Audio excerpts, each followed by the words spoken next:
মুখ্যমন্ত্ৰী হিচাপে কলো এতিয়া মই মামা হিচাপে নতুন কথা এটা কম এতিয়া মেট্ৰিকৰ ৰিজাল্ট দিব কোন তাৰিখে দিব 19 20 21 তাৰিখ মানে মেট্ৰিকৰ ৰিজাল্ট দিব ঠিক আছে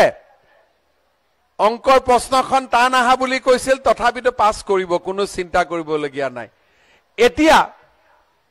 আপোনালোকে চাওক যিমান ছোৱালীয়ে মেট্ৰিক পাস কৰিব সবটো কলেজত না যাব ঘৰত টকা পইচাৰ অসুবিধা আছে এইবাৰ আমি বিনামূলীয়া নাম ভৰ্তিও কৰি দিম আৰু কলেজত যোৱা ছোৱালীজনীৰ বেংক একাউণ্টতো মামাই 10,000 টকা সোমাই দিব আৰু যিজনী ছোৱালী ডিগ্ৰীত নাম লগাব তাইক 12,500 টকা সোমাই দিম আৰু যোনে বিশ্ববিদ্যালয়ত পঢ়িব সেই ছোৱালীজনীক 25,000 টকা আমি বেংক একাউণ্টত দিম তাৰ মানে কি হ'ব ছোৱালীৰ পঢ়াৰ দায়িত্ব মামাই ল'ব লৰাৰ পঢ়াৰ দায়িত্ব দেউতাক মাকে ল'ব হ'ব নে লৰাটোৰ ময়ে ল'ব লাগিব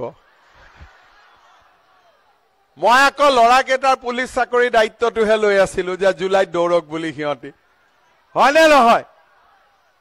কি বেটা কি কৈ আছ তহঁতক দিব লাগিব তহঁতক বুলেটে দিব লাগিব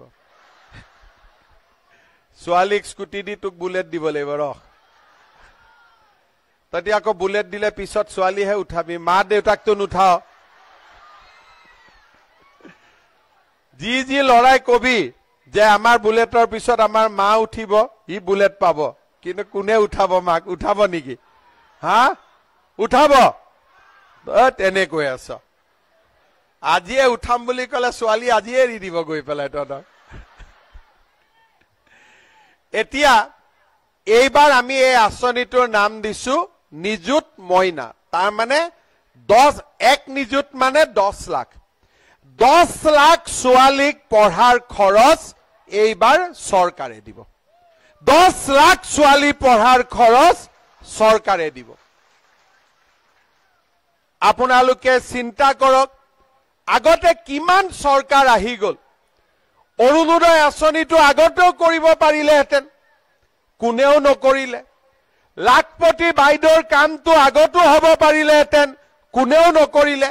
আৰু লাখপতি বাইদেউ আকৌ মনত ৰাখিব 10,000 নহয় দে মই পিছত আৰু 25,000 টকা দিম প্ৰথমতে 10 পিছত আৰু 25 পাব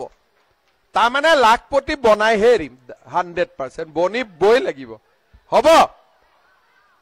আজি আমাৰ চৰকাৰৰ দিনত বাগিচাৰ মজুৰি বাঢ়িলে 1 লাখ লৰা ছোৱালীয়ে চৰকাৰী চাকৰি পালে আগতে দালালক টকা নিদিলে চাকৰিয়ে নহলে এতিয়া মই হেলিকপ্টাৰ নামোতে মোক খুদি আছে যে স্যাৰ মামা দাদা